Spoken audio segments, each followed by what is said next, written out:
Preacher Season 2, Episode 9, Puzzle Piece. So just to start things off, I was totally wrong about Cassidy. I definitely thought he was singing that song to be like, this is your ending song, and I'm gonna be here as your dad, and I'm letting you go. But instead, it was like the exact opposite of that, where it was him singing the song because he was actually going to be a great dad, finally. So, saves his son. Pretty interesting opening sequence where we finally have the Grail coming into the apartment. And it was very interesting the way they did it because there was pretty much no audio, like you couldn't hear anything. And I was wondering, it didn't occur to me I was being dumb. But at first I was just like, why'd they do it this way? Like, why is it completely silent outside of the earpieces? And then when the guy ends up coming against Jesse, and he rips the helmet off, and I was like, oh, duh. Like, if they can't hear him, he can't force them to kill each other. So I was like, oh, that is actually just normal smart.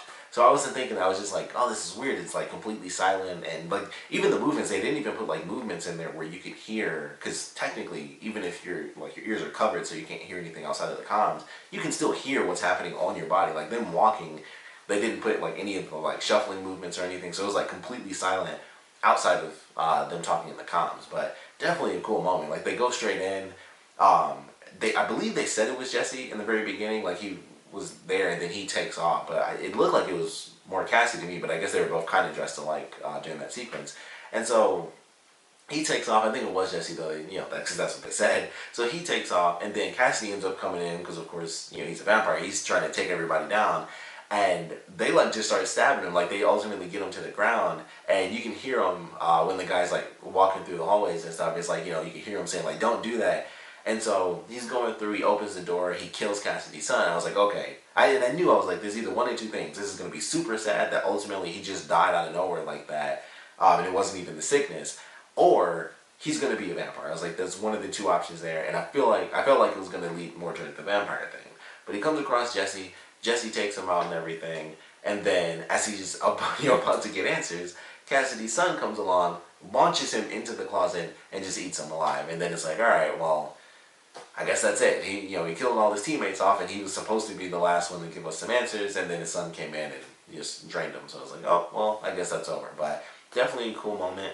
I really loved the scene before that. Honestly, the stuff they've been building up between, like, the trio, like, the animosity that is basically is just like, here's Jesse, and then here's Tulip and Cassidy. And the animosity I felt like he's building up almost came to a head.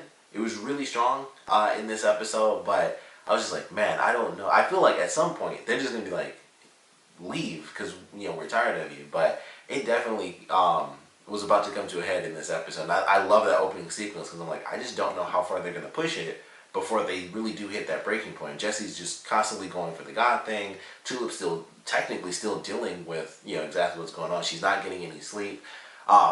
Cassidy was pissed off at Jesse for not helping out with his son and like trying to say to get him better, and like I was admittedly a little upset myself because the excuse he gave was like, I don't think it should be used for that. And it's like, of all the things that have happened, him saving someone is what he says is probably not, Genesis is probably not supposed to be used for. And it's just like, wow, that's kind of a kick in the nuts a little bit. So it was like, I was kind of on Cassidy's side when they said that. And so, he's got Cassidy mad at him, and then he's got Tulip mad at him because she's, still upset, and he doesn't really get it 100%, but he forces her to sleep, and that's kind of where things calm down, and Cassidy was like, I'm sure, she'll love the fact that you did that. So it was really great, like the way they built up the tension. They seemed to kind of get past it, mostly due to the fact that it was like, well, kind of need to work together, otherwise we're all going to get screwed over and, completely murdered. And so, she seemed to be totally fine because they don't really bring it up, but they were definitely going through a lot in this episode. But she seemed to be fine, and it's like, alright, let's kind of move past the fact that you did that, and let's survive. But we see that, her survival is still attached to the Saints of Killers. Like, she's still got that in her mind where they have, the cleaner guy come in. And so she's freaking out, like she was pointing at the van, which I thought was a really funny scene because Jesse's running around, he's kind of freaking out, he's got all these cops under his control. And so he's like, what is it? Like, what? And she's just like, never mind. And she just walks away, and I was like, alright, that was really funny to me. And it's just like, what could she have possibly seen that would make her think like there was something deadly enough to be coming through the vent? So I love that whole sequence, and then she kind of freaks out and she ends up shooting the cleaner guy.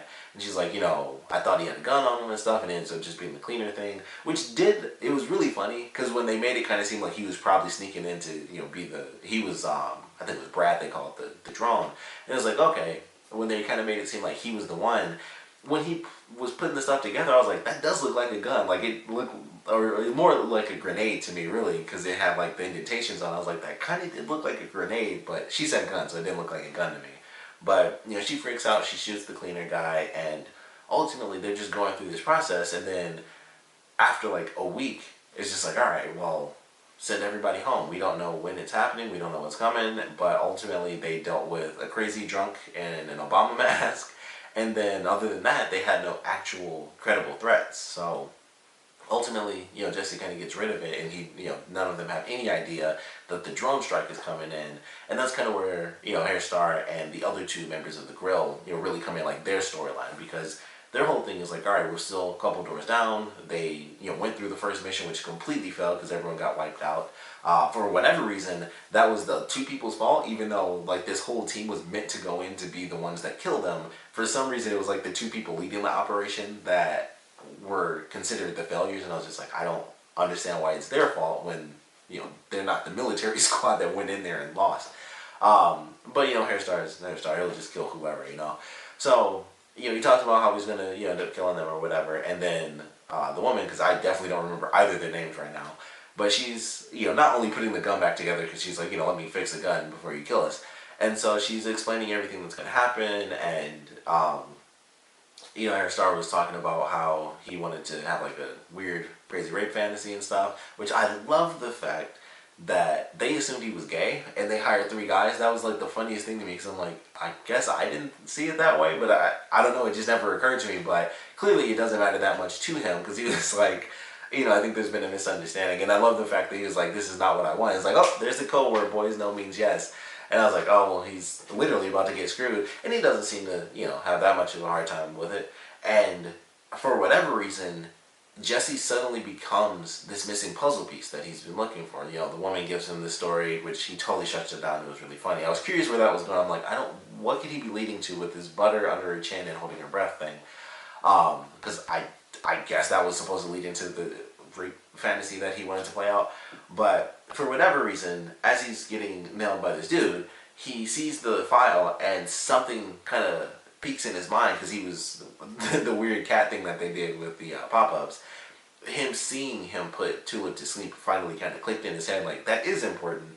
So maybe, I don't know, I mean, he seems to actually be working for the Grail, but when it came to that moment where it was just like, it seemed to be out of nowhere to me, maybe he wants to find that missing puzzle piece, and he believes that Jesse can do it, so maybe he'll be trying to work both sides of the coin, like, oh, I found him, so I'll actually deal with him, but also, I want to try to get him to force me to find whatever's missing in my life. Because that kind of seems to be his thing, where he's just like, everything is everything, and also everything means nothing to me. So, it's kind of how he is as a character, so maybe that's what he's looking for, is like, that missing piece of himself, and he thinks Jesse can force him to find it.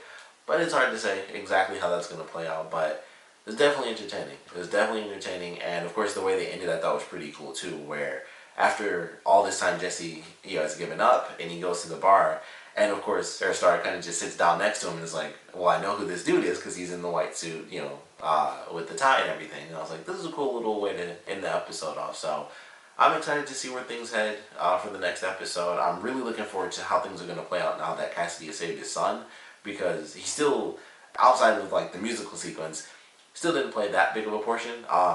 He said more English, I think, in this one episode than he has every other episode he's been in combined, which I thought was interesting, because he was saying thank you a lot. But it was cool. I was like, okay, so maybe they'll make him more important. Maybe he could still end up dying. He still has to learn what it means to be a vampire, going out in the sunlight, all that stuff. So I'm like, I feel like this will have, some symbol of relevance. It's his son, and he still has to learn truly, to be a vampire. So I'm looking forward to how that's going to play out. But ultimately, this was a pretty cool episode. It was just like, it was almost the epitome of what this series is. It was just a bunch of crazy stuff. They go in, military group gets completely wiped out, Jesse's losing it, everyone's kind of hating each other, or mostly hating Jesse, because he's kind of abandoning everybody. And then it goes into Herr Starr being weird, and them setting up this crazy plan, and Jesse controlling a bunch of people at one time. all of this stuff culminating in a bunch of failures, a drone strike coming in, and then they go off and they end up killing a singer or whatever. I can't remember exactly who it was. It's someone I'm not super familiar with. It's not like Tom Cruise from the first episode of the series, but it was just like this was like the epitome of what this series is. Just a bunch of random stuff happens, a bunch of people get killed, a bunch of random answers, a bunch of secret. The power is secret organization, answers that we don't really understand 100%. And then we still have Herr Starr, who's just like, he's almost an enigma. He's the one that I just don't understand 100%. It's like he seems to be truly devoted to the Grail, but I don't know, it just felt like him having that idea of the missing puzzle piece. Granted, there's a whole host of things that Jesse could probably do for the Grail itself, but I was just considering his character and like the point of that story was like finding that missing piece of yourself. I feel like that was the main reason he really went to him, despite anything that he might say. So that's kind of just my theory on it, but all in all, I would love to know what you guys thought about this episode, so please comment below, let me know your favorite parts about it, least favorite parts about it, and I definitely want to know, as far as the trio, I would love to know how you guys think things are headed for them and their relationship, especially now that Cassidy saved his son, and he's going to be more focused on that, and it's not going to be as douchey as Jesse focusing on the God thing, because he really did kind of ignore them a little bit. It was just like, gotta find God, and everything else was kind of just like, meh. Like, once something went wrong, it was just like, well, I still gotta find this God stuff, which is very important, but he would kind of shut everyone out, and it was just like, I can't talk to Tulip, but it's not like he really tried that hard to do it, and he would, because he's doing this God thing, his God search. So, I'm curious how that's going to play out for them, but I think things are actually kind of working out a bit better. I think Cassidy will be distracted from how he felt about Jesse, mostly due to the fact that his son is alive, so he'll be happy there. Tulip seemed to have gotten over it, and she's still, of course, jumpy, but I don't think she's going to be as upset with Jesse anymore, because it was kind of like scared, but also upset with him. And so, I'm sure, like I mentioned before, I'm sure that'll bubble up, because someone is going to open that truck. We still haven't gone back to the people who sell the souls and take souls. I'm sure that's going to come up very soon, like next couple of episodes, because especially now that they're dealing with the Grail kind of head on, they're gonna like kill them or do whatever needs to happen there, and then here come these people with the souls looking for their truck, and here comes the Saint of Killers. It just makes the most sense. It's like, why didn't he just send him to hell? He's so screwed.